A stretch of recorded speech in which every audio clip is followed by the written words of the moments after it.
অলীক স্বপ্ন দেখা তৃতীয় ক্যাটাগরির ব্যক্তি হলো যে বহাল তরবিয়তে থেকে কেবল ক্ষেত্র বদলায় তথা বহাল তরবিয়তে থেকে কেবল ক্ষেত্র বদলানোর দ্বারা তওবা গ্রহণযোগ্য হয় না।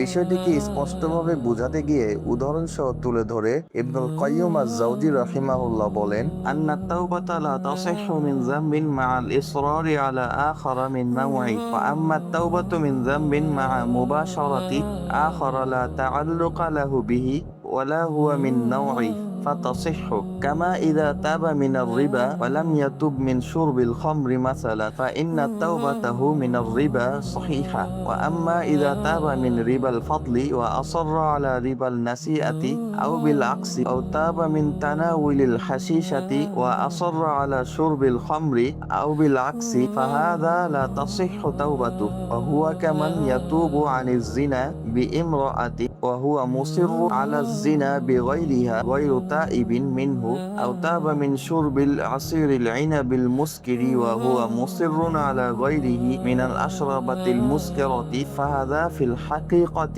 لم يتب من الذنب إنما عدل من نوع منه إلى نوع آخر بخلاف من عدل من معصية إلى معصية أخرى غيرها في الجنس।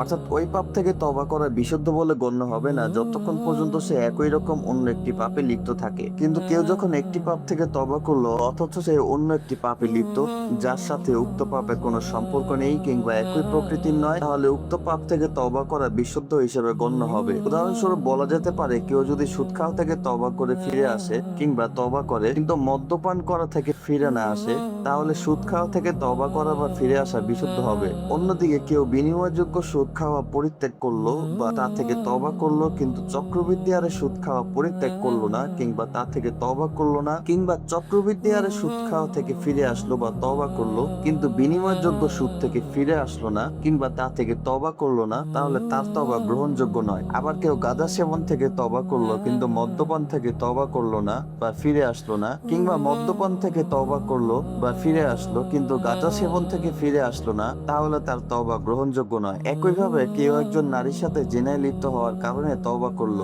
কিন্তু সে অন্য নারীর সাথে জিনায় লিপ্ত, তাহলে সে তওবাকারী হিসেবে গণ্য হবে না। আবার কেউ আঙ্গুরের তৈরি কোনো মদ্যপান করা থেকে তওবা করলো বা ফিরে আসলো কিন্তু সে একই সাথে অন্য কোনো নেশা জাতীয় দ্রব্যও পান করে থাকে, তাহলে তার তওবা গ্রহণযোগ্য নয়। এগুলো প্রকৃত অর্থে কোনো তওবা নয়, বরং বলা চলে পাপের ক্ষেত্র বদলানো। এর সাথে একটি পাপ থেকে সরে এসে সম্পূর্ণ ভিন্ন প্রকৃতির কোন পাপে লিপ্ত থাকার কোনো সম্পর্ক নেই। ওনার এই কথার দলিল হলো পবিত্র কোরআনের দুটি আয়াত, যেখানে মহান আল্লাহ বলছেন, ইন্নামাত তাওবাতু আলাল্লাহি লিল্লাযীনা ইয়া'মালুনা আস-সুআ বিজাহালাতিন সুম্মা ইয়াতুবুনা মিন ক্বারিবিন ফাউলাইকা ইয়াতুবুল্লাহু আলাইহিম ওয়া কানাল্লাহু আলিমান হাকীমা ওয়া লাইসাতিত তাওবাতু লিল্লাযীনা ইয়া'মালুনা আস-সাইয়্যাত حتى إذا حضر أحدهم الموت قال إني تبت الآن ولا الذين يموتون وهم كفار أولئك أعتدنا لهم عذابا أليما। অর্থাৎ কেবল সেই সব তওবা গ্রহণ করা আল্লাহর দায়িত্ব যারা জাহিলিয়াতের ডুবে পাপ করেছে অতঃপর দ্রুততার সাথে তওবা করেছে।